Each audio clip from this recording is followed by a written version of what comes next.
Rescue groups say that they have saved more than 400 animals since this tragedy began from inside those evacuation zones. But as we learned today, there are some deep in the burn areas that are still alive and still need help. This morning in the western edge of the Pacific Palisades, rescuers saved parrots Cammy and Koo. The two birds survived the fire inside one of just a few remaining homes, most on their block, destroyed. Officials say it's still unsafe for people who live there to go back, so rescuers from Paws of War were there to help. While they were packing up, they noticed one of the birds needed medical treatment, so they carefully tipped their cage on its side to try and fit it into their vehicle. Oh my God. You did. Paws of War is part of a coalition of rescue groups organized by Judy Mancuso and her organization called Social Compassion.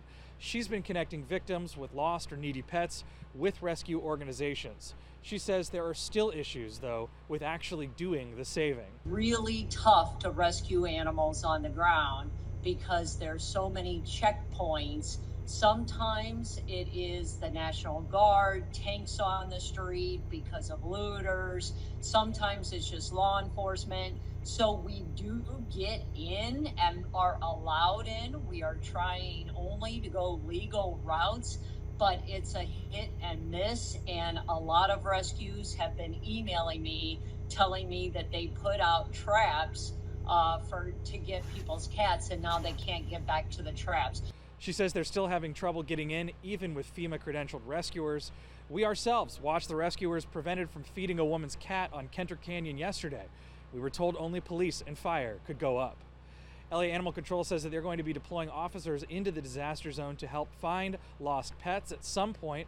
There is a number they said you can call, 213-270-8155. And if that doesn't work, or for some reason you leave a message and don't hear anything, you can still email Judy's organization, help@socialcompassion.org. If you're in the Eaton Fire area, they say you can call the Pasadena Humane Society, 626-792-7151. They say that they can get you the help that you need. So, as we saw a bit earlier, people are now being allowed back into the Encino area for that evacuation zone of the Palisades fire. However, on this side of the hill in Brentwood and the eastern parts of the Palisades, people still cannot get back into their homes to check on their pets. We'll keep you updated on any details when we get them. I've asked the city and also LA Animal Services for comment. So far, nothing. Here, just outside the Palisades fire evacuation zone in Brentwood, Andy Reesmeyer, KTLA 5 News.